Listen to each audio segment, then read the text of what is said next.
Qasim, Sulaiman, it's a pleasure to speak to you both. This is the first time you ever speak publicly about really anything related to your father or anything at all.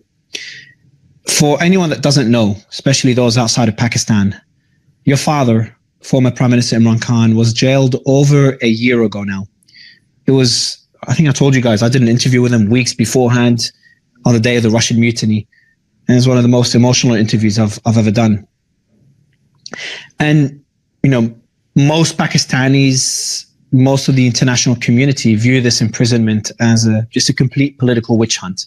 And it seems as part of a broader, history of military control by the Pakistani military, or political control by the Pakistani military. That's essentially dominated the country's politics for decades now. I want to start with a tweet by your mother, Jemima. In the last few weeks, there have been serious and concerning developments regarding my son's father, Imran Khan's treatment in prison. The Pakistani authorities have stopped all visits to him by his family and his lawyers. They have also postponed all court hearings. In addition to cutting off in-person visits, and in defiance of a court order, his weekly calls to his sons, Sulaiman and Qasim Khan, you guys, who are British and who live in London, were stopped on the 10th of September. We've received reports that the authorities have now turned off the lights and electricity in Imran Khan's cell, and he's no longer allowed to leave his cell at any time. The jail cook has even been sent on leave.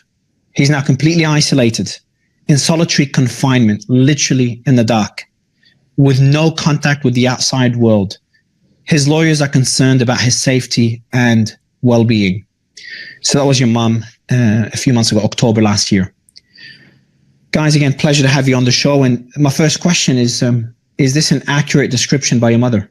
Yeah, I mean, completely. We've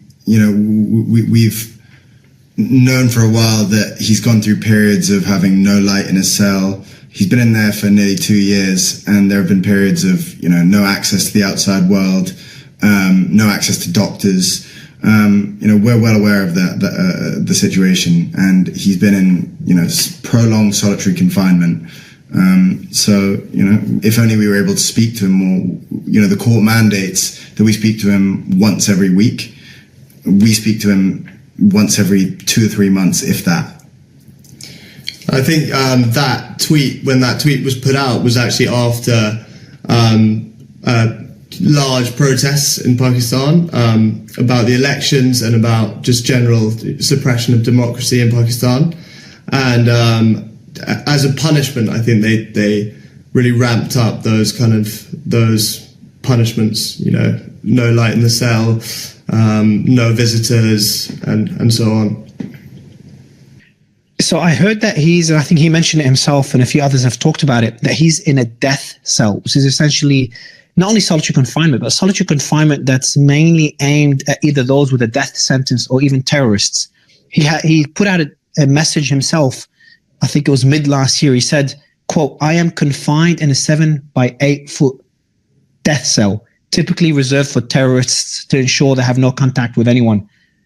Can you tell me more about that cell and his conditions, and maybe also give us an idea of the last time you've spoken to your father? What we know is that he has no access to other prisoners. He is, alone in there. He's occasionally in the pitch black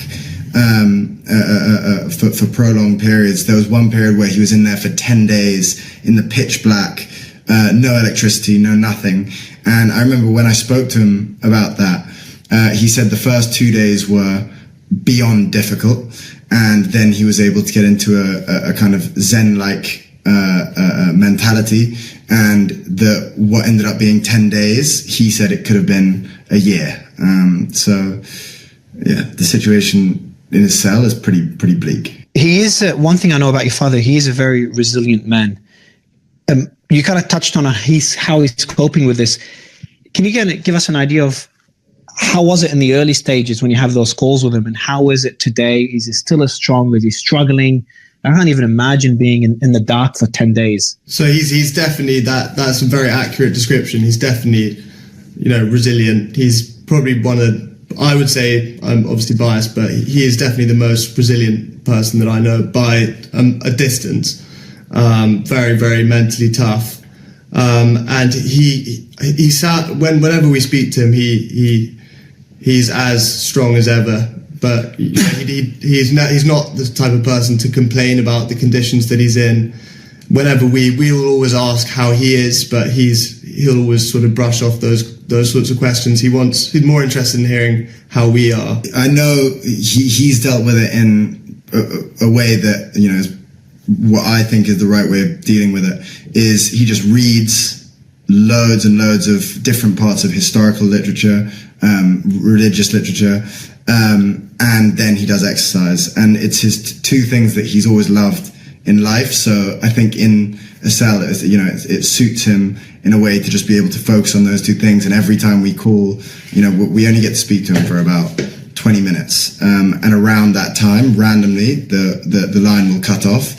So he's so focused on ensuring that he's able to spend the first 10 minutes imparting wisdom of whatever he's learned, whatever religious or life lessons he can impart on us, and then the last 10 minutes he's very focused on finding out how we are, what's our situation, how's our family, and things like that. So we don't actually get very much time to ask about how he's coping, but I know he's doing a lot of reading, that's for sure. So your last call, did you say how long ago was your last call? 2 weeks ago, probably. Yeah, probably the first call we've had with him for about 2 months. But yeah, we were lucky enough to speak to him like 2 weeks ago. How does that work? So, like, do you know in advance you're going to speak? Like, so, for example, today, do you know when you're going to speak to him next? No, so it's really chaotic. In fact, I'm glad you asked, because we'll get a message, and it can be sometimes at about 4 a.m.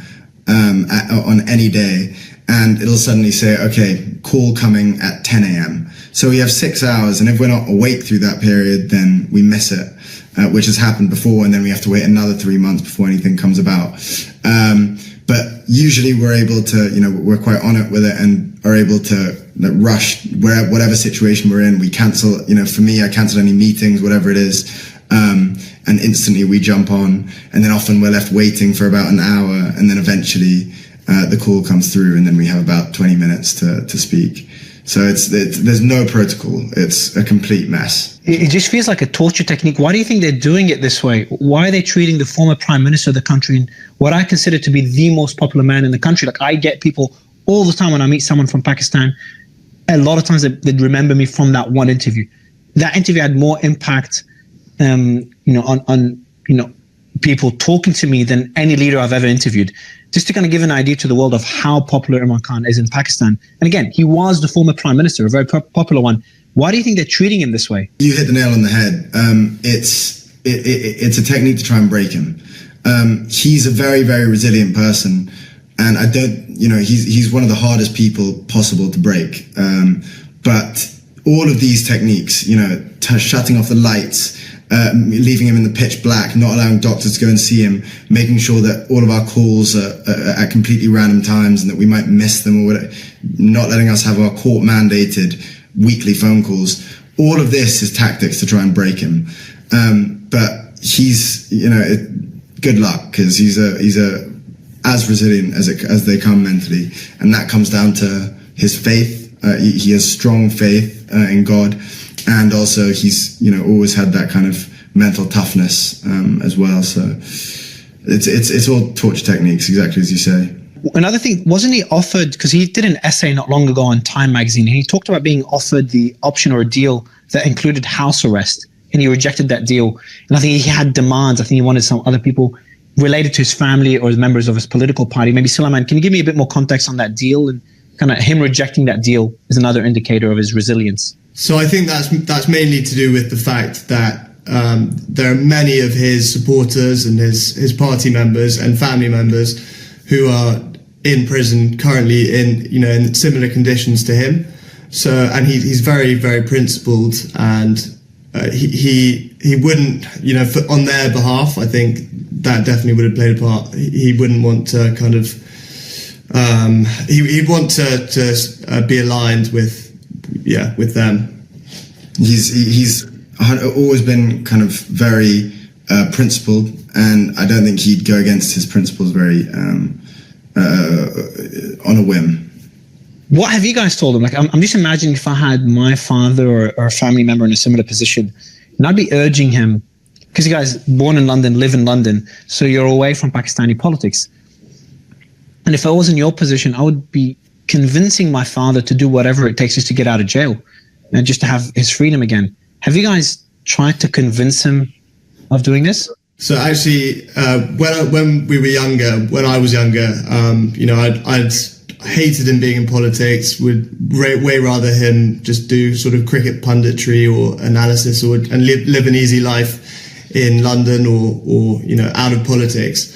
But it is genuinely his passion, and I don't think he'd feel fulfilled if he wasn't doing what he's doing. I don't think he'd be happy if he was just living a kind of easy life in London, because I think if he wanted to be in exile, he could, but he's genuinely. He could easily make a deal. Like he would, if from a political perspective, I'm sure they have certain demands. The easiest one is, and this is me speaking, obviously my own opinion, but him speaking in support of the military, for example, or of the opposing political party. Just one example of many of things he could do to gain back his full freedom. But I think his defiance is the reason he's in jail. And do you still, I know you said in Qasim the same question to you after Suleiman, but do you still try to convince him to get out of politics, or you've kind of given up on that? No, I mean, I personally would never, I wouldn't even want to say that to him, because imagine you're his son and all he speaks to. So when we spend time with him, a lot of the time we'll be kind of whatever, when we were younger, we were playing cricket with him. Now, watching films, whatever it is, half of the time he's spent lecturing us on rule of law, justice in Pakistan, how, the reasons why he got into politics, we know them so well. And it would be just to go against everything he preaches about, to suddenly just say, okay, I'm going to give up and I'm going to live an easy life. It's just, it's not in his nature. He has a single-minded obsession to try and help the people of Pakistan, and it's in such turmoil right now, Pakistan. He's dedicated to it, and he's not going to give up. And he's always wanted you guys to be out of politics. Is that correct? Yeah. I think, if you look at the two established parties in Pakistan, there's a tradition of it's like dynastic politics. They're dominated by two different families, and so he's always wanted to. He hasn't wanted his party to follow that tradition, So I personally don't ever want to be involved in politics in Pakistan, and I don't think he wants us to be either. Yeah. Yeah, I know, Qasim, you're in a similar position. You don't want to be involved you're a very successful entrepreneur as well. So you've got a life outside of politics, and kind of, this implies, the answer to my next question is that why do this interview and why now? So more than anything, we've gone through the legal routes. We've gone through, every route that we thought would potentially get him out. We never thought he would be in there a fraction of how long he's been in there. And it's only getting worse. And so, we've somewhat run out of those options, and now we've decided, okay, the only route is to, of taking action is to come and speak publicly. And I think, I appreciate you for allowing us to speak here about it. What we want is international pressure on Pakistan right now, because currently he's living in inhumane conditions. They're not giving him basic human rights. They're not really doing anywhere near enough, and what we want is global pressure. Yeah, I think we've, like Qasim said, we've tried. We've exhausted other options, legal avenues, and it's gone very quiet. It seems in the international media, at least, it seems to have gone very quiet, and it's just. It's basically for the human rights of not only our father but other political prisoners, and restoration of proper democracy in Pakistan as well. aside from our own obvious selfish reasons? Yeah, look, obviously your selfish reasons. This is your own father, and look, just for the international community to understand how crazy things are in Pakistan. Pakistan population. What's the population of Pakistan? Almost 200 million, I think, maybe over 200 million. Massive military power, got nuclear weapons, massive economy as well. Because a lot of people in the world don't understand how massive Pakistan is as a country and a supposed democracy. And this is kind of me speaking my opinion. I'm a big advocate of democracy and free speech. And what's happened in Pakistan, they literally banned X. X is completely banned, cracked down on protesters. The name of your father was banned from TV, radio stations, I think social media as well. Literally, no one could even say his name. I don't know how anyone could call this a democracy. And what's funny is that people would refer Qasim, they would use your name to refer to your father, Qasim Khan, as a way to defy that ban. And the allegations against your father are mind-bogglingly stupid. Like, I understand this is political targeting, but just went way above any red line one could imagine in any democracy. I mean, I've been very critical of Brazil. Brazil hasn't done near as much as what Pakistan is doing. So it's just honestly heartbreaking what your father's going through and what the country's going through. And again, this is me speaking my opinion. And, you know, I know that you're coming on this interview away from politics and talking more about your father. But I just wanted to kind of mention to anyone listening that's outside of Pakistan, what is happening in that country and how important your dad's fight is. You did talk about international pressure on Pakistan, and we've seen a bit of that late last year, and it's kind of quieted down now. I'm not sure why. I want to talk about what Richard Grenell, who's a special envoy in the Trump administration, he essentially openly called for your father's release. I think it was the end of last year, after the elections, after Trump won the elections. He said, "Have you had any contact with it?" Sorry. My question to you first, before I read out his quote. Have you had any contact with Richard whatsoever before that quote or afterwards? So we haven't. We're very grateful to Richard Grenell for all the support he's shown, and I've seen his tweets. But no, we haven't had any contact with him personally. Let me read out his tweet. Watch This is Richard on Twitter. I think it's November last year. Watch Pakistan. Their Trump-like leaders in prison on phony charges, and the people have been inspired by the US red wave. Stop the political prosecutions around the world. First, he does refer, and I've done the same when I interviewed Imran Khan, for people to relate to Imran Khan's personality. I compared him a lot to President Trump. They've gone through similar political targeting. Trump emerged victorious. Obviously, he's president now, and your father's in jail. What are your thoughts on Richard's characterization in that tweet? I think there's definitely parallels in the kind of the lawfare and the way he's been targeted, and yeah, I understand the comparison. What about he calls them phony charges. He also says that people have been inspired by the US red wave, and he calls it political prosecution, which you've kind of mentioned already. Would you say this is a fair characterization by Richard? And to add to that as well, what would be your message to others in the Trump administration, including Trump and Elon himself, on what they could do to help, if anything, to help your father? So I think that's definitely a fair characterization when it comes to Pakistani politics. 100%, they're false charges, trumped up charges. Anyone who looks into it a little bit can kind of see that. In terms of a message to the Trump administration, we'd call for any government that supports free speech and proper democracy to join the call for our father's release, and especially the most powerful leader in the world. I mean, I completely agree. I mean, what we want is just the international community to look at what's going on and hopefully take action.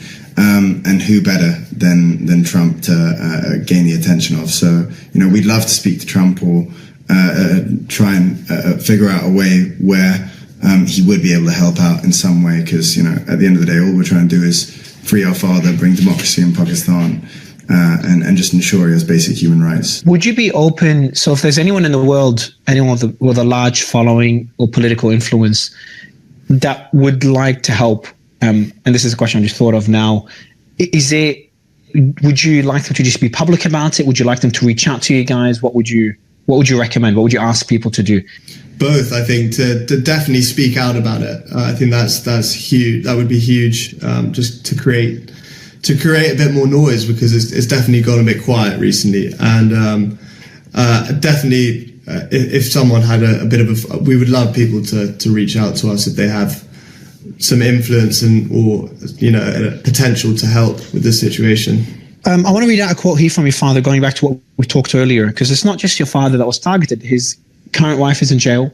Other family members of his political party have been targeted in different ways. I remember when I interviewed your father, a lot of people within his party were on the run or in different countries worried about family members. I've spoken to many of them privately. I'll read out a quote again from the same essay from your father in Time magazine. He says, "Our social media volunteers, supporters in the diaspora, and activists have had their families harassed and abducted, all in an effort to silence dissent." Have you seen this? Is that true? Have people been abducted that are supporting your father? Yeah, I think it's been quite widely reported that there have been journalists, supporters, party members who've been abducted, kidnapped. There have been reports of people being tortured. I think that's pretty valid. Does that worry you guys? Go ahead, Qasim. Well, no, I was going to say, I mean, Suleiman cautiously says there have been reports. It seems pretty clear, they're giving speeches looking disheveled and suddenly no longer part of my father's party, PTI, and all of a sudden they're, giving up on politics, and, it's pretty clear. Is that a reason? So I know I asked you earlier, why are you speaking publicly now? What's the reason you've never spoken before? And maybe going back and maybe you could describe the early days when your father was arrested. Where were you when you heard about it? What first came to your mind? Did you expect it? I know you already said you wouldn't expect it to take this long. I'd love to know this first, why not spoken publicly before? And the early days of the first arrest and release, because there was massive protests, and arrested again when everyone just kind of slowly quieted down. So we've always been quite private people. It goes back to what we were talking about earlier, where our father never wanted us to be in politics. We were never interested in it anyway. And so it made sense to just live a more quiet life. And that was a good element of living in England, is that we didn't have to live quite so much in the public eye. But I remember very vividly where I was when he got arrested. I was about to give, at the time, the biggest speech of my life for my startup, for Mifu. And I was about to get on stage and speak to about 100 people. And as I was preparing for it, it was about an hour and a half before, my business partner, I see him go pale, and he shows me his phone, and I see that he's been arrested. And at the time, we have quite a thick skin with this kind of stuff. We've seen him get shot. We've seen him get arrested multiple times. We've seen him, he's sat us down and told us he's going against mafias in Pakistan. We're quite used to this kind of thing. So when it happened, frustratingly, I remember I saw it, and I just thought how trivial my speech is, even though it was the biggest speech I could possibly give at the time. And I went up, and I my head was in the clouds, and I fluffed my lines, but we ended up doing okay. But what really stuck out is, at the time, even though it shook me, I had no concept of how long it would be. I really thought it would be a couple of months maybe maximum. But this time, it turned out it's nearly 2 years now, and he's been in solitary confinement the entire time. It's been pretty brutal. Suleiman, well, those early days, your expectations, and where we are today. Yeah, so I remember as well where I was and my reaction, but it wasn't actually a shock to me, because I'd actually spoken to him a few days before, and he'd warned me that there was a strong possibility that he was going to be arrested. But he'd been arrested earlier that year on the 9th or after the 9th of May kind of protests, and he was released a few days later. So I was hoping that it would be a similar situation, yeah. And I just wasn't expecting him to still be in prison now, almost 2 years later. When he was made that offer, sorry, go ahead, Kasim. I was just going to say, the very night before, just remembered, the very night before it happened, I was messaging him about advice for public speaking because I was so nervous about speaking to 100 people. And then in the morning, funnily enough, he was taken. It's just honestly, it's heartbreaking what you guys are going through. At first, I also respect, especially considering Pakistani politics, how always kids are groomed to kind of follow in their father's footsteps. And we've seen that in politics for decades in Pakistan.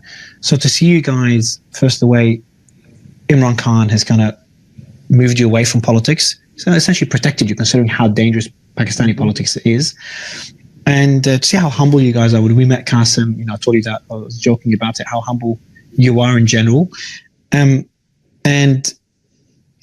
To see you guys speak publicly now in support of your father, knowing how brutal and aggressive Pakistani military or Pakistani government have been against anyone speaking out in support of your father, is something that I respect massively, and I really appreciate that you're doing this. I do want to ask you the question though. When he was offered the opportunity to go under house arrest to get out of jail, did he ever ask you guys?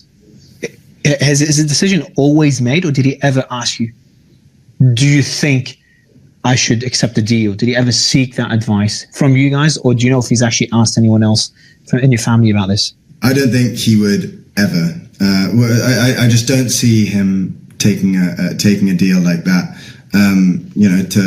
To save his skin. He's a very principled person, as I said.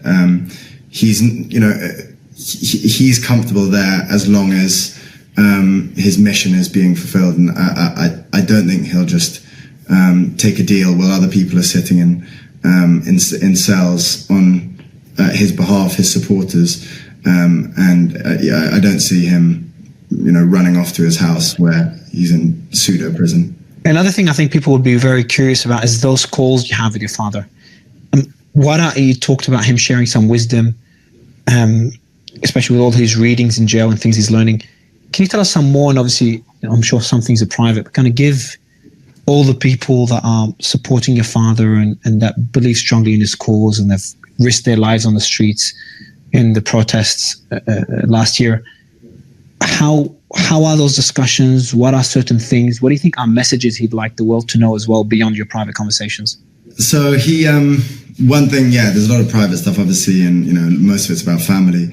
But occasionally, he at one point recently, he was laughing about how desperate his opposition are getting. With it's not only these kind of torture tactics against him, and he was laughing.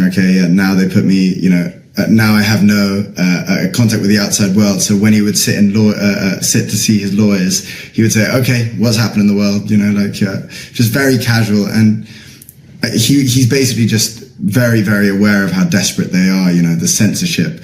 If you didn't know, for the World Cup, the anniversary of the 1992 World Cup, he was, for context, he was the captain of that side that won the World Cup. And in the images for the anniversary, they blurred him out of every single photo or cropped him out of every single photo. So imagine doing that with the captain of the World Cup winning side. They're that petty. And so he was laughing about that, which is a nice little touch, I guess. They've cropped his image. Sorry, Salim, I'll let you speak in a bit, but I didn't know about this. This is getting a bit cartoonish. So essentially they've got, there's images of the World Cup, Cricket World Cup, I assume. And he's a captain. I've known Imran Khan before he was Prime Minister. I'm originally from Australia, so Australia's a big cricketing country, so I know about Imran Khan well. And as a cricket star, he's obviously in all those images and posters. They've cropped him out. Yeah. So they're not even being kind of considerate or being strategic in their censorship. They're just putting it out there and not caring that they're blocking free speech.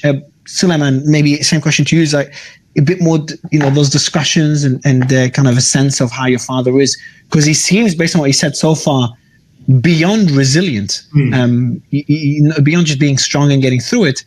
Yeah. Making a joke out of how desperate the opposition party is getting. Yeah, well, I'm sure that like I said before, he's not really someone to complain about his conditions. I'm sure it is incredibly tough, like given how small his cell is and everything. But it's 10 days in the dark. It's brutal torture method. Yeah. Brutal torture method. Let alone cutting out contact and how your phone calls are cut out after 20 minutes. Yeah. It's just disgusting treatment that's left for people that have committed heinous crimes, which obviously your father is not even close to fitting that description. But sorry to interrupt you, Sulaiman. He, on a sort of more positive note, he feels, I think he genuinely feels that he's, in the last almost 2 years, he's learnt more and kind of strategically, he's really developed a good kind of roadmap for what he wants in the future. So I think he's always optimistic, but he sees it as a very good learning experience. That despite obviously how difficult it is. Sorry, I was going to say he's always been a big reader, but now he's had so much time to read about historical figures, leaders of the past, and also about faith, and he believes that he's grown more in these past 2 years than he has in the previous 20, and he said those words exactly. As well as how much he's grown mentally, and he says spiritually as well, he says he has he's been strategizing about what he can do when he's released for Pakistan.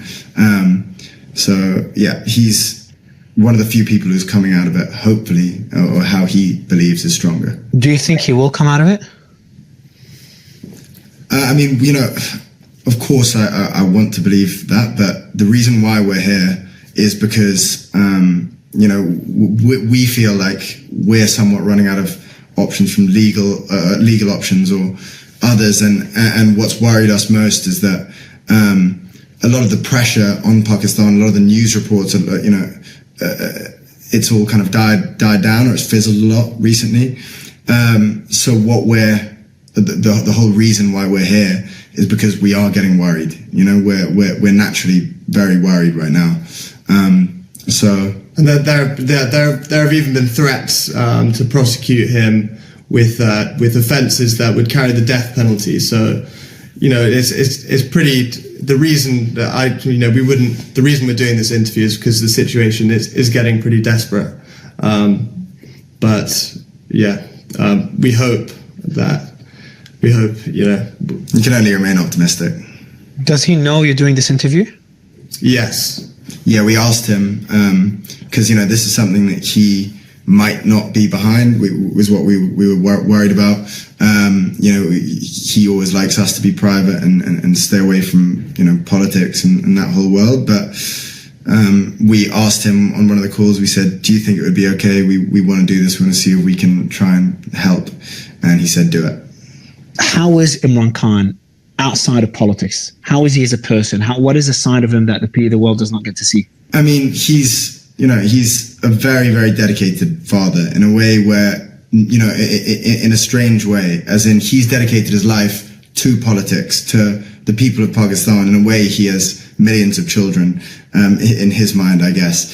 But every chance he would get when we were younger, he would come down to England. When we would go over to Pakistan, he would, take 2 weeks to spend just with us, which is such a difficult thing to do for a man as busy as he is. And he's, I don't think people realize that he's funny, I guess. But these days, we haven't seen him in a while. The last time we saw him, he was conducting a rally for his people, for his supporters, and there was an attempt on his life. And this is a slight side point, I guess, but there was an attempt on his life, and he was shot 3 times in the legs. And if it wasn't for one of his supporters pulling down the gun, he would have been shot in the chest. And the supporter unfortunately lost his life in the process. But after that, we obviously rushed out and we went to see him. and God, the journey over there as well. We were in about a convoy of about 15 cars. We were in a bomb-proof car. There was a decoy car. There were a jammer car for detonators. There was armed militia in front and behind. And as we got to the house, we had to make sure our food wasn't poisoned. We had to stay away from windows for sniper threats. It was so chaotic, and it's, such a stressful period. But that was the last time we saw him. That was 2.5 years ago. That was the last time we were able to properly see him and speak to him. And he was, in a wheelchair with bullets, and it's strange to see him in a wheelchair because he's usually such a presence. He still managed to be, despite hobbling about. But he, that was the only time we were able to see him in recent times, and before then, we weren't able to see him much. But in our early life, he would spend as much time as he could possibly make seeing us. We would see him 7 or 8 times a year for prolonged periods. So it's such a dedicated father, and I don't think people really realize that. You were avoiding the windows because of the risk of snipers. People were checking if your food was poisoned. How do people check that? Taste it is the way. Holy shit, that's insane. Well, no. What a life. Be careful where the food came from, mainly. And when we went there, we had all of our cousins around who all came into the little compound, and I wanted to play cricket with them and things like that. And we weren't allowed outside in the garden, even though there were walls up high. So they were saying, okay, no, there are tall buildings all the way around there. So we couldn't do any of that. And you should have seen the way when we were trying to get from the airport to a car, or the car to an airport, we were surrounded like we were penguins around by security, and we kind of shuffled into the car. It was so dramatic, and I don't say it lightly. Because every time we've gone to Pakistan, there's drama, but this last time we went, it was beyond. Would you feel safe to go there now at all if you could see your father? Our cousins, we're urged not to go because, our aunties have been arrested. Our cousins have been arrested, some of them in prison still. There's obviously a high threat. If we go, we provide a potential weakness for our father, another way where they can potentially get to him. And so he was always quite worried about us coming during the height of tension, because he was worried, when they're desperate and they're pulling out all of these random ideas, you never know what they might do. But we've obviously thought about it. You never know. If you had a message to the Pakistani military or the establishment, or those in power, or those that make the decisions, what would be your message to them? I would say just respect respect democracy in Pakistan, respect the kind of the people's clear choice, which anyone who has looked into the previous general election can see. They weren't allowed to stand. Our father's party, PTI, their candidates had to run as independents, and they still won the most, and let alone all the other ways they tried to obstruct the democratic process. They still won the most seats in the National Assembly. So it's pretty clear who the people's choice, the party that is the people's choice, and the leader that they've chosen as well. So I would say respect the choice of the Pakistani people.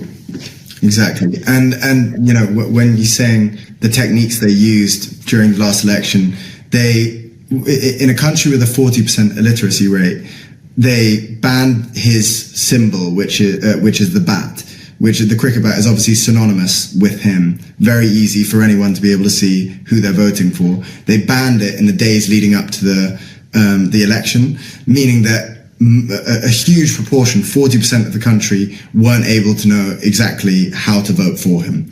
So as well as that, there was clear rigging, the most obvious rigging possible. They banned Twitter. They turned off internet for periods. It was, the rigging is so clear. Probably the most blatant form of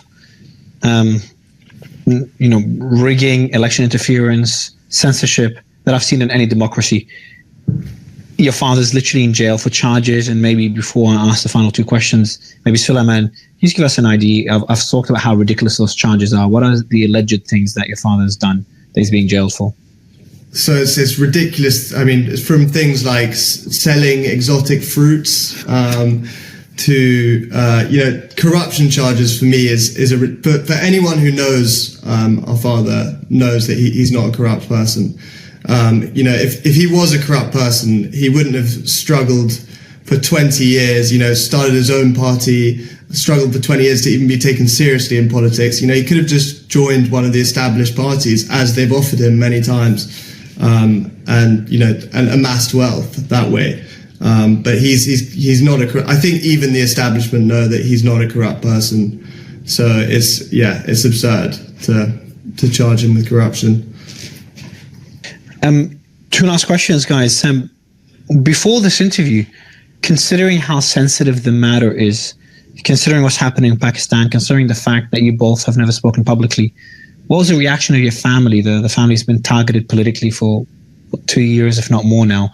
What were their reaction to you guys doing this? Obviously quite hesitant. Some of them were very behind it. I mean, it's a little bit of a mixed bag depending on who you ask. But, I think at the end, what we were able to say, convince them was that, if there's a way that we can help, and if there's any way that we can try and get him out of prison, whether that's pleading to the international community, speaking to people like Trump or whoever it might be, if there's any way that we can make a slight difference, it's worth doing. So we're happy to show our faces publicly for this. My last question to you guys is: you spoken to your father 2 weeks ago. If he was doing this interview somehow, so we sneaked in a camera and did it live without the guards knowing, what would he say to anyone listening? What would be his message, especially to the people in Pakistan and to the people of the rest of the community? From our perspective, we can tell you that he's keeping, he will stay strong until he's released, and when he is, hopefully he can make a change. And guys, what would be your message? What would be your message, Qasim, Sulaiman, to the people of Pakistan and to the rest of the world? Don't lose faith that I can tell you, has not lost faith. He hasn't given up. He's not just sitting in his cell, kind of twiddling his thumbs. He's very much planning for the future, believes that change is coming. So don't sort of lose faith and keep protesting the injustice. And to the international community, I think it's important to say, take action. If you can make a difference, there's someone who's in a solitary confinement cell who is being denied basic human rights. He should be the leader of Pakistan, and instead he's being kept in inhumane conditions, being tortured at periods.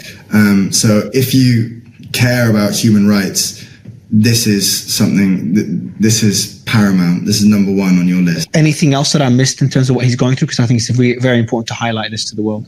He would hate me saying it, but he's he's a man in his 70s, and he may be physically younger than that, and he may be physically very strong. But when you look at the facts, he's in his 70s and he's being kept in a tiny cell. And occasionally, the lights are completely turned off, no electricity at points, no access to a doctor, and he's been shot recently 3 times. It's completely inhumane. To wrap up my message to anyone listening, and I usually don't take many stances as I do my interviews and my coverage, but there's certain instances where I feel like I have no choice. Pakistan is a population, as you guys said, over 200 million. I just checked it, it's 250 million people. It's a nuclear power. It's an economic giant, and more importantly, it's meant to be a democracy.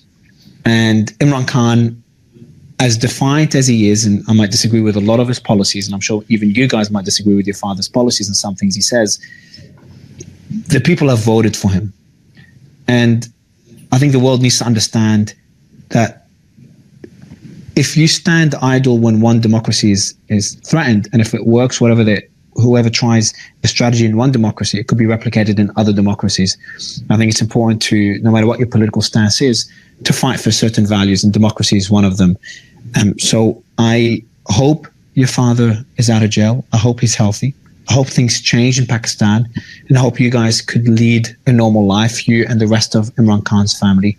I really appreciate your time. I appreciate Imran Khan saying okay to this interview, and I hope to be interviewing Imran Khan again, hopefully soon. I really appreciate your time, Qasim and Sulaiman. Thank you, guys.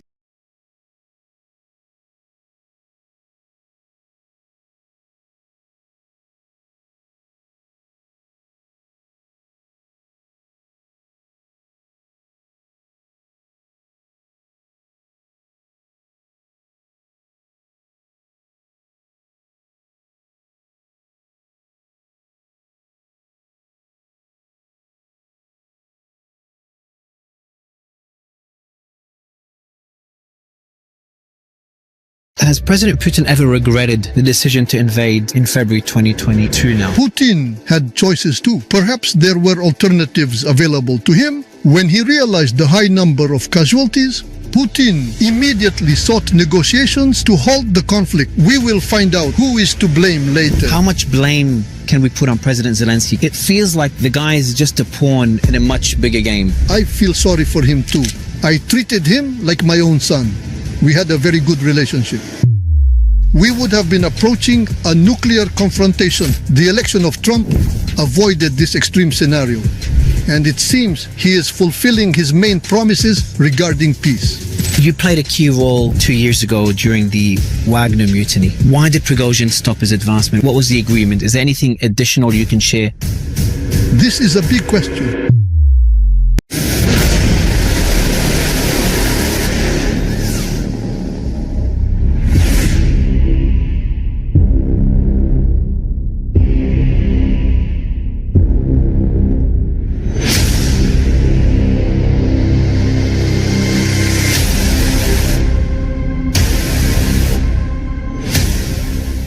My goal is to bridge the gap between the East and the West, because I think the gap is a lot shorter than many people think. Do you agree with my statement? Do you think that bridge is shorter than people think and the media make it out to be? This is an axiom. This is natural. And not only between the West and the East.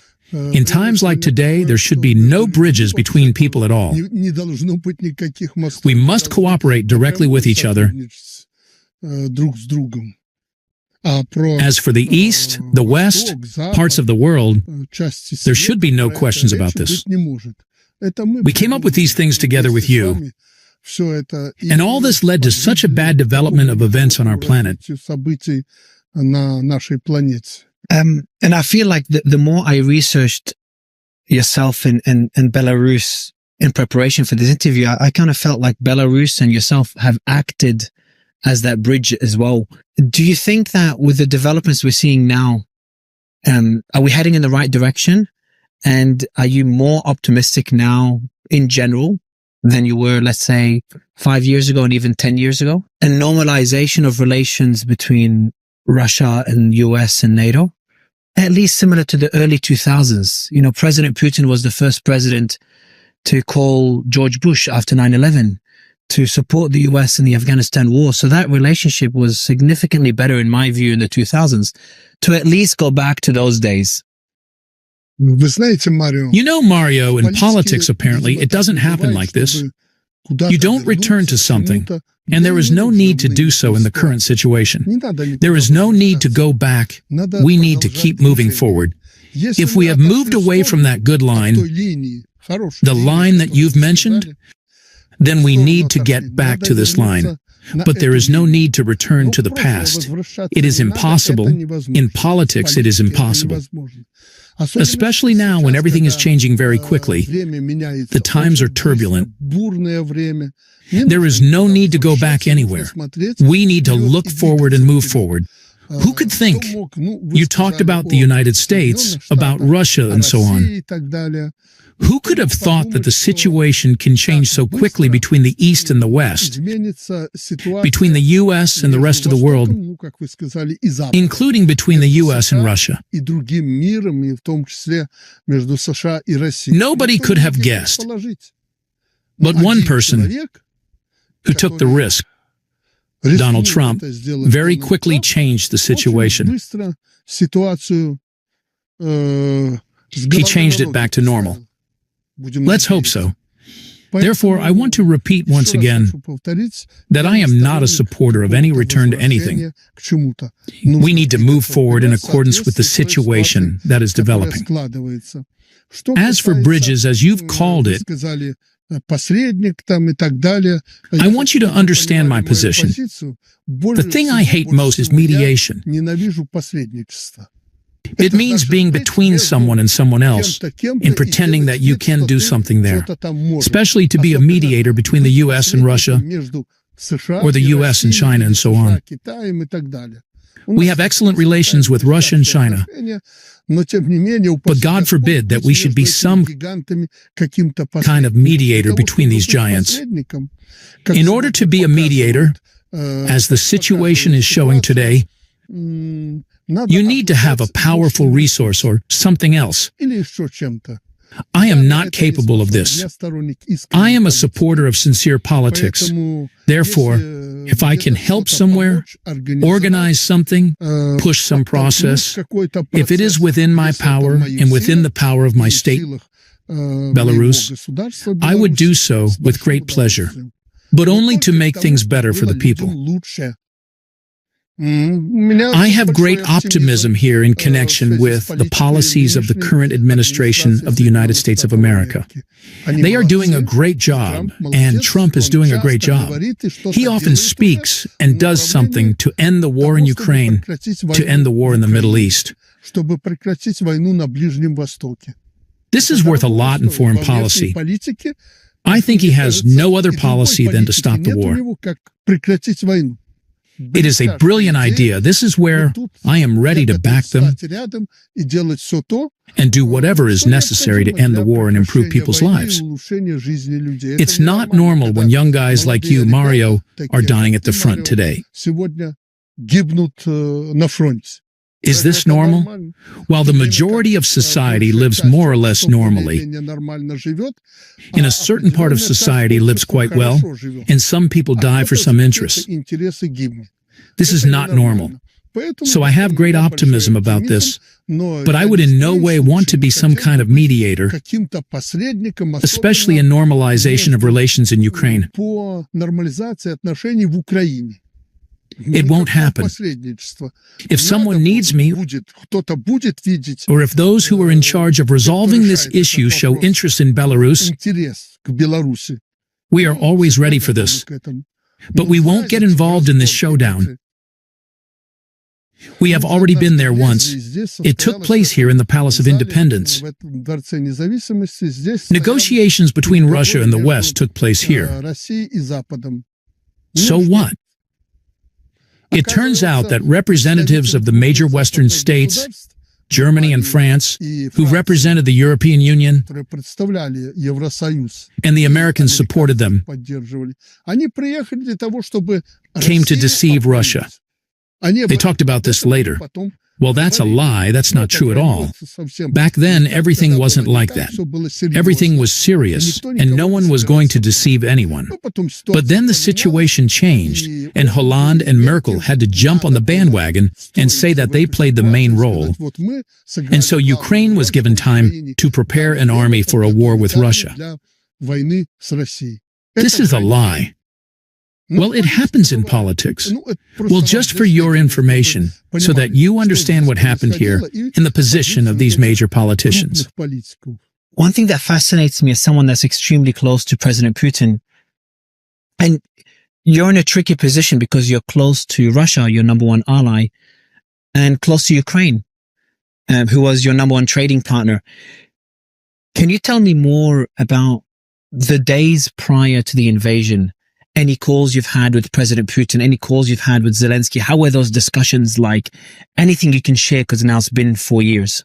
You know, Mario, there were many details, and off the cuff, it's hard for me to even remember all these details. I just want to focus on very important details. Хочу остановиться на очень важных деталях.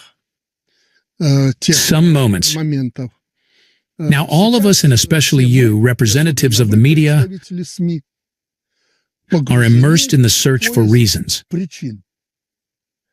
Look for who is to blame for starting this conflict. My understanding comes from other positions. We will find out who is to blame later. No one will escape responsibility. We will discuss in detail and understand the reasons for this. This is not the main issue on the agenda today. And here I would like to once again emphasize the position of the current administration of the United States. It is only thanks to this administration that the issue of ending the war has become so urgent. But I spoke about this back when the negotiations were taking place here. The Minsk agreements were signed. After all this, I said that we would not be able to achieve any peace. Even before the war started, at that time it was about the conflict that started in 2014 in Donbass. I said back then that this issue cannot be resolved without the United States of America. Everything will depend on the position that the United States and its closest allies take. But look, that's what happened. With the conflict in Ukraine flare up, if the US, England, and other Western countries had not supported this war by supplying weapons to Ukraine, this conflict would not have happened. Well, someone needed this war. And only with Donald Trump coming to power, the question of ending the war was put bluntly. And he said directly what he could do and what would happen if the war doesn't stop. He said it correctly. You know this. That is why this is the main thing today, and not to search for the guilty. Well, let's keep looking for the guilty for another 2 years until another million of people on both sides die. Do we need this? No, we need to stop the conflict. We need to make sure that they stop shooting at the first stage. They should stop shooting at each other. After all, it is brothers who shoot at each other.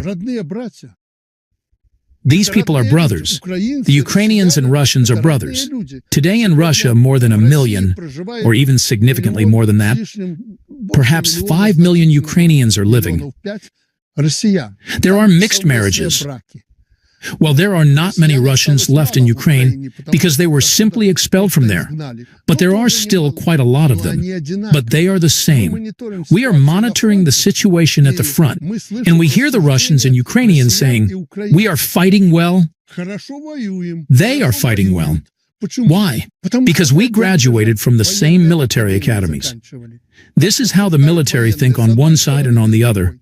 They understand that they came from the same cradle, and it so happened that they are fighting against each other today. So this needs to be stopped. And here we are on the same page with the Americans. We must do everything for this.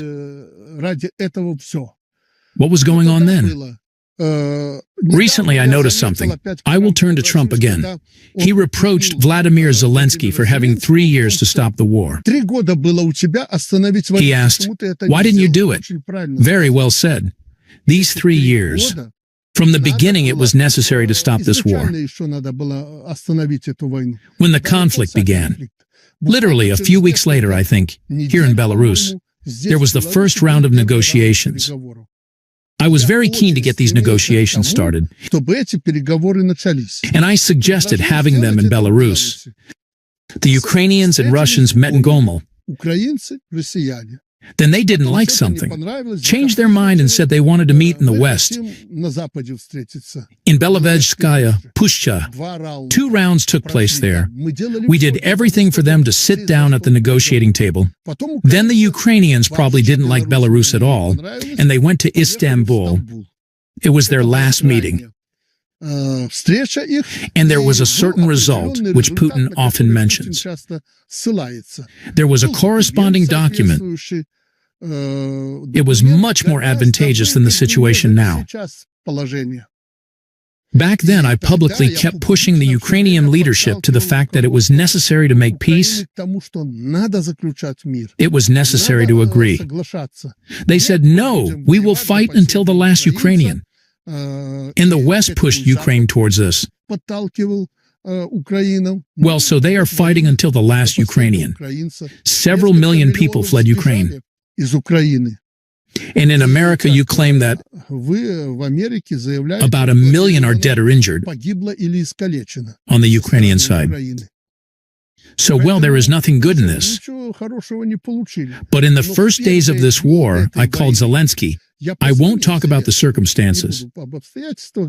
I called him and told him the following. He spoke for a long time explaining why the war began. Moreover, by then he believed Belarus to be an aggressor together with Russia. He was screaming and shouting. I listened to him and then asked him a question in a friendly manner. Volodya, tell me, please, in what land is the war taking place? On what territory? It is in your Ukraine. Therefore, as president, you will be responsible for this. You are responsible for not preventing the war and for the fact it is taking place on the territory of Ukraine. The second thing I told him was, who is to blame? I often give this example. I said, before that, let's not talk about Donbass. In Odessa, the nationalist forces of Ukraine burned several dozen people alive in the House of Trade Unions. They were Russians, Russian-speaking people. They have always lived in Ukraine. Why did they burn these people alive? All this kept being ramped up. The Russian language was suppressed. Russian-speaking people, and there were millions of them in the West, were facing oppression. Ukraine started to oppress them. And I asked the question, imagine if in Mexico, in the north of Mexico, let's say, the Mexicans treated the citizens of the United States of America in a similar way. What would happen? Any U.S. administration, at the demand of the U.S. public, would sweep Mexico from the face of the earth into the Gulf or America, or the Gulf of Mexico. Right? Well, the public started to demand from Putin to defend Russian-speaking people in Ukraine who were being offended by the authorities. There are many other reasons Putin defended them. So what claims can you make against him? I say there were other reasons for this. The Russian authorities talk about them. Security guarantees for Russia from NATO in the USA. He publicly asked for guarantees. No such guarantees were given. So the situation developed in such a way that the West, to some extent, especially Western European countries, pushed the leadership of Ukraine towards this war. As for reasons, there will always be one. A reason was found. But the main thing, Musk is right to start this audit of the spending of U.S. funds. USAID was closed and so on. What were they doing? They funded coups in countries. More than $5 billion, and that what is known so far was sent to Ukraine in order to carry out the Maidan. For what? We experienced the same thing in 2020. The unrest in Belarus was financed from these sources. That's how it happened. That's why initially we took a friendly position in this conflict. I am often asked if I knew that this war would start in February 3 years ago. No, I didn't know. But if I had known, I would not have defended Ukraine then. Because at that moment, we were already at war with Ukraine. Belarus and Ukraine in economic war. Economic war. Ukraine imposed sanctions against us earlier than the Americans in Western Europe. The border was closed. They seized thousands of our railway freight cars with goods. They still haven't returned them. And about 1,000 heavy-duty trucks. They arrested 75 of our citizens, drivers who worked on these vehicles. And I had to carry out a special operation in order to get them out of there. They killed 3 of them and mutilated their bodies so that we would not understand how it happened. So why should I have defended Ukraine? That is, Ukraine escalated relations with Belarus earlier than the Americans and the entire West. So there is nothing to blame us for. But nevertheless, we spoke out against the war. We wanted peace. That was our position. And I emphasize once again, in the first days of the war, I called Zelensky and told him all this. The third thing I told him was, a new administration will come to power in the United States and policy will change. Nobody will support you in the war. And that's what happened. Everything was predicted, not because I am a great foreteller, but everything I said and everything was in the media. There is a corresponding recording. All of this happened. Here are some small details. If we talk about the reasons, about who is to blame, these are just a few points. When the time comes, we will discuss this. But today, we have to stop the war. There's talking about the causes of the war, which I want to move on. There's one quote that President Putin said in 2017. I want to get your thoughts on it. He said, I have met with 3 US presidents. They all had their own ideas, but the decisions were made by men in dark suits.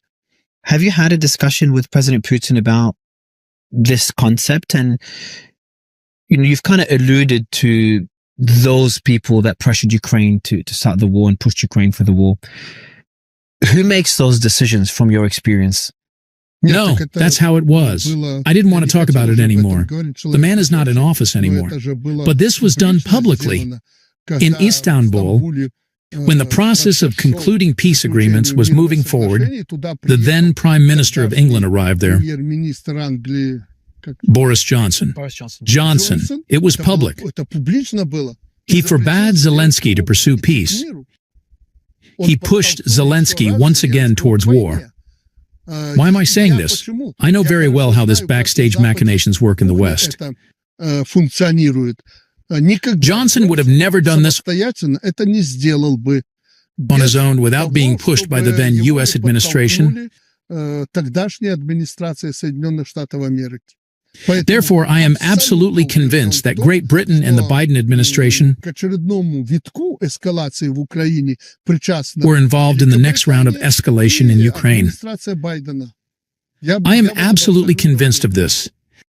This was a coordinated position of the Americans and the British,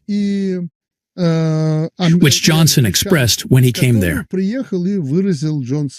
Did you speak to President Putin when that happened, when those peace negotiations fell through in Istanbul? And what were those discussions like? I'm always fascinated by the discussions behind the curtains, not what we see on TV. So whatever you could share there would be great. We were in constant contact. We exchanged opinions on this matter. Moreover, when on the day when the issues were discussed in Istanbul, they were put on paper. And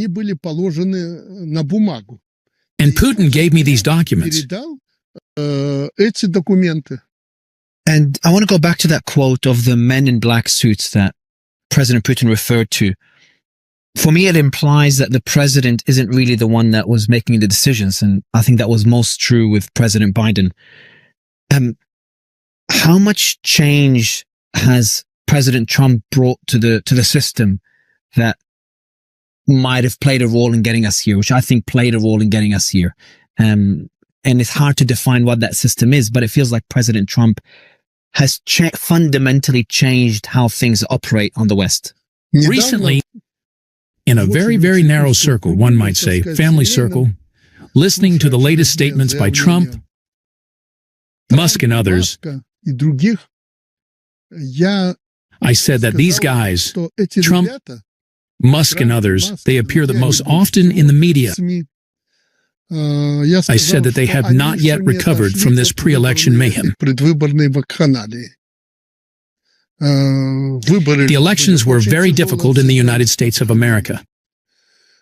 Both Putin and I, you know this very well, of course, supported Trump.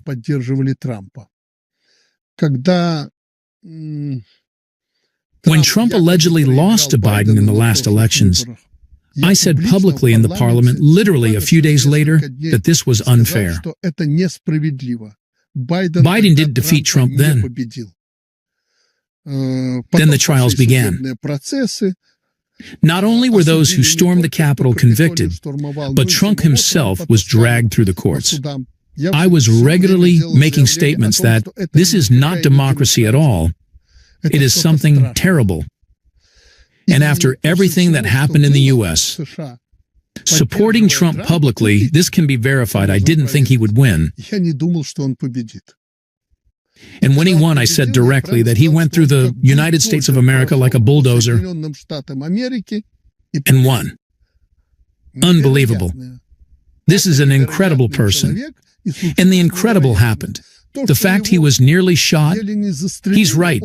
Perhaps God saved him. But if it was the Lord who saved him, then he saved him for a reason. And not only many people on our planet, but the Lord also sees what you're doing now in the United States of America. He takes note. And God forbid you don't do what he expects. Our Lord. You have made a lot of good steps and statements, very good actions and statements. Nothing monstrous. We understand this. We Belarusians have gone through that. But this is Belarus. You want to see where was the American money spent under Biden? You want to see how corrupt Washington elites and officials are. Вот этот Вашингтонский обком, как у нас говорят, и чиновники США. There is nothing wrong with that. I welcome this. This is right. You announced заявили о normalization of relations in the Gaza Strip, in the Middle East. You want to stop wars, conflicts. Trump said that he doesn't want to send his guys anywhere abroad anymore, to overthrow some regimes and so on. That's brilliant. The whole world dreams of this. But I must tell you, I also recently said this to a small circle as a joke. There in America they could do with someone like me. I would tell Trump straight to his face that he can't do, no, how he shouldn't do things. There are too many statements that weren't necessary at all. It wasn't necessary to voice them. Well, for example, it is very important. Recently, together with Musk, they published a video, I think on the X platform, right? They published a video about how they will make the residents of the Gaza Strip happy. Everyone will be evicted from there, distributed among some countries, etc. Listen, firstly, it's unrealistic. And secondly, even if you wanted to build something there, you shouldn't have talked about it in such a way. You shouldn't promote yourself there on some platform and create some videos. In politics, this is unacceptable. It is a mistake, and the current administration makes many such mistakes in form, not in content, but in form. You need to cool off. In the U.S. today, calm down. Do what you have voiced. You have said a lot of good things. But most importantly, you must deal with the internal problems of the United States of America. During the election campaign, you made a lot of promises to people, to voters, to 320 million people. If you don't make any progress within a year, if, well, at least some percent of your promises are not fulfilled, terrible, turbulent times await you. Even your fellow party members will refuse to trust you.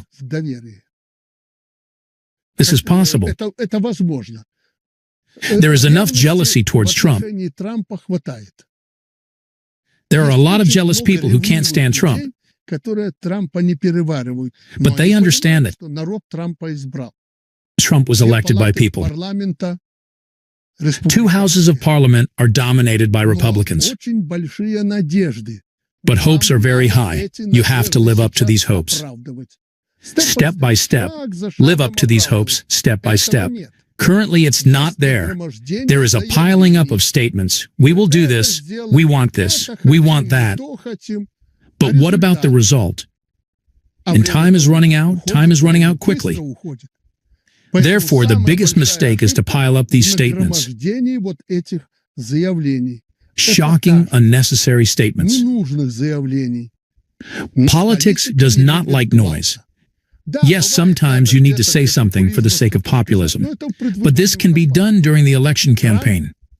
Trump has already done it. Today the results are needed, and you can produce these results, but you are not producing them. The worst thing for you is if the people of the U.S. become disappointed.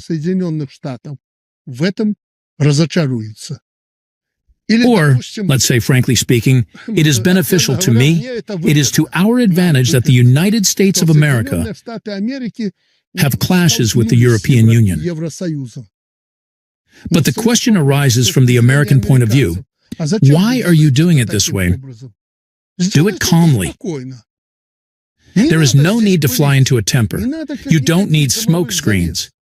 Do it quietly, don't make noise. These are your allies. They did whatever you told them to do. Or let's say in relation to Ukraine. Well, what is this statement about 4% for Zelensky? Well, Zelensky never had 4%. He had 14 to 17%. He has now. Not 57%, as he says, but 14 to 17%. This is his rating. He will lose these elections. Why making statements about 4%, giving away the mineral wealth and other things? These issues need to be resolved calmly. You are not only a media representative, but also a businessman. As far as I know, you never make noise when it comes to money or business. You never make noise. Money is made in silence. Why this noise? That was the first point. Secondly, when this war began, was it agreed that in exchange for the supply of weapons and support, Zelensky would give up rare earth metals? There was no talk about this. So what can you demand from him today? It is beneficial for us. The fact that you showed Zelensky at his place, he should have known about it. But if we speak sincerely, honestly, and objectively, then your position here is not strong. And everything would be fine. Zelensky is not going anywhere, but the whole world today is looking at the United States of America. And the last thing I would advise Trump, it is not necessary to attack China out of the blue. You need to come to an agreement with China. I know China very well. I have known China for more than 30 years. China has developed before my eyes. You can't stop China. It's not us. It's not Russia. This is China. The people are built differently there. 1.5 billion people are eager to defend China until the last man standing. China is a high-tech country. They do everything. They even produce oxygen in space. Russia, America, and India don't have this. It is a very high-tech country. If you want to suffer defeat, потерпеть поражение, то вы таким образом then you will build relations with China in a high-handed manner. строить отношения с Китаем. Find agreement with the Chinese.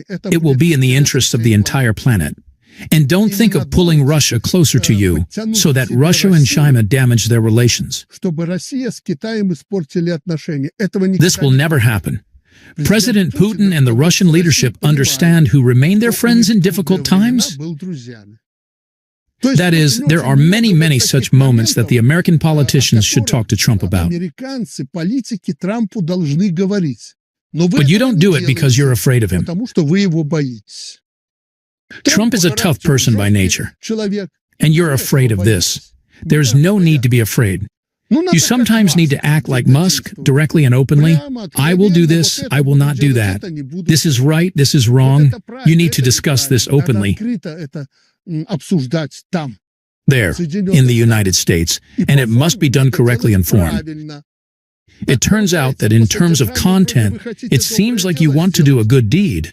But as soon as you start talking, well, sometimes it's not very pleasant even to listen to. This is the United States of America after all. Sorry for intruding on these things at your suggestion, but this is very important. But you need to cool down. You need to cool down after the elections. In the interests of the U.S. voters, first of all. And secondly, in the interests of the entire world community, you need to take steps that will be welcomed by the entire international community, and first of all, by the Americans. You have little time to prove to American society that you are capable of something. If you do this, then next term, for J.D. Vance or someone else, is yours. If you don't do this, the Republicans will suffer a crushing defeat in the next elections, and this will be deserved. Okay, before my question, I want to respectfully correct you on one thing. You've referred to me as legacy media on, I think, two or three occasions. I think you're used to legacy media asking you, like Steve, asking you the same question again and again and again. But I think my questions are not going to be any gotcha questions. So the legacy media hates me as well. So I'd want to make that correction before I ask my next question. So the legacy media hates me. You know, Mario, you can ask any questions. I have one strict rule in relation to media representatives. If you agree to talk to the journalist, this means you have to tolerate him and answer all his questions. So you can ask any questions, maybe even the ones like Steve, although I don't think about him. Believe me, I know him. You see our question and answer relationship in the public space. But I know him a little bit more. I was interested in him. I have such an opportunity, having become interested, to know more about him. That's why I don't think about him. I like watching him and Steve on video. It's funny. My question though, you did comment on something important. You said President Putin would never move away from China. And I think there was a comment by General Keith Kellogg, who's Trump's envoy for Ukrainian negotiations, who said that the US must try to break up the axis, which includes Iran, Russia, China, North Korea. But most importantly, I think Russia and China. Is there any possibility or any world in the next 5 to 10 years where China and Russia kind of move away a bit further and Russia moves more towards the US with the developments that we're seeing under Trump? Is there that possibility that Russia moves closer to the US? Anything can happen in this life, so I won't deny it. It is quite possible. But Putin and the current leadership of Russia will not pursue a policy to break, as you said, some axis. Putin is a man who acts in the interests of his own people. For him, the interests of the people are above all else. I talk to him often asking why something is this or that way. He told me this many times. Even when all arguments run out, he puts the interests of Russia and the interests of the Russian people first. The interests of the Russian people. The territory is huge. The population is quite small. Half of that of the U.S., maybe less. It is in the interests of Russia and the Russian peoples to maintain friendly relations with their neighbors. China is a neighbor. North Korea is a neighbor. Neighbors are not chosen. Neighbors are from God, and you need to build normal relationships with them. You understand? As for the United States of America, it is the first country in the world. It is a high-tech, rich country. They are capable of many things. Many things. They understand this in Russia, and Russia will seek to establish very good relations with the United States of America. Let's be honest. These sanctions that were imposed against us in Russia have shown that a lot depends on the United States of America. This is also understood in Russia, and Putin understands it, and the entire leadership of Russia. Therefore, Russia will try to improve relations with China, Korea, and Iran. Russia has good relations with them. Russia has close relations with China, for example. But in this regard, I will ask you one rhetorical question. Who united Russia with China? It is you, is it? You pushed them into each other's arms. When I met here with Bolton and Pompeo, they came here, I asked them directly, what are you doing? Why do you denigrate Russia? You are pushing Russia into the arms of China. It is such a powerful country, military-wise, a nuclear power equal to the United States. If this country with a powerful military unites with such a powerful state as China, economically, you will not be able to do anything with this union, with this alliance. But then you put pressure on Iran, rejecting the deal. That was Trump who did it during his first term. Then you started putting pressure on North Korea. But where could they go? So you united them. What did Bolton say when you asked him that question? He agreed with me. He agreed with me, but that's how it happened. And what about him? What else could he do? You have imposed sanctions. Russia is a huge country. It holds a leading position in the energy sector. They needed foreign currency revenue and similar resources. Therefore, Russia began to seek opportunities, not in the West, but in the East, particularly in Asia, and such an opportunity was found. Therefore, today it is impossible to separate Russia from China or to sever their relationship. That won't work. If the Americans act aggressively here, using this brute force, not military force,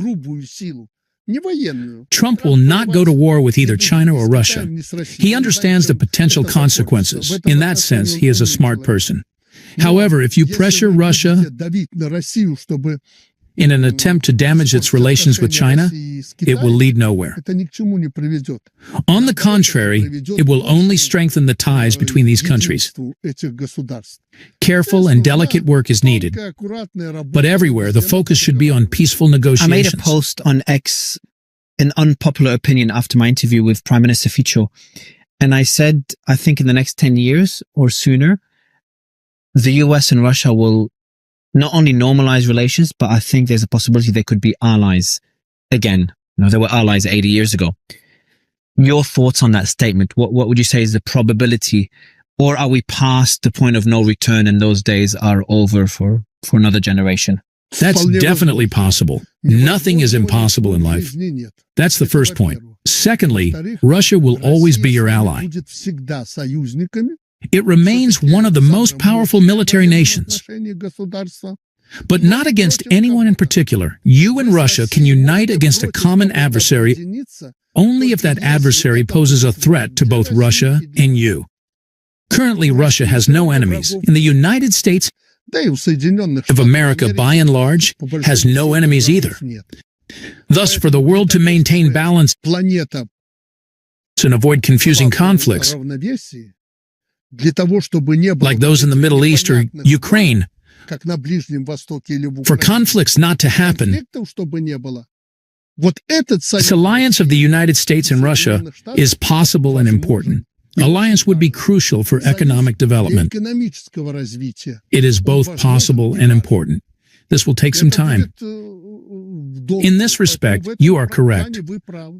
Do you think President Putin would also agree? Does he still want a positive relationship with the US as he did in the early 2000s? The Russian leadership has an interest in fostering positive and friendly relations with the United States of America. This is beneficial not only for Russia, but also for the United States. Very beneficial. We'll take this small example. Right now, you are debating with Ukraine over rare earth metals and so on. Well, listen, Russia ranks second in the world. China ranks first in terms of rare earth metal possession. There are plenty of these rare earth materials in a more accessible form. Cooperate with Russia, you will achieve colossal benefits. While Russia may gain less from this partnership, you would experience substantial growth and development.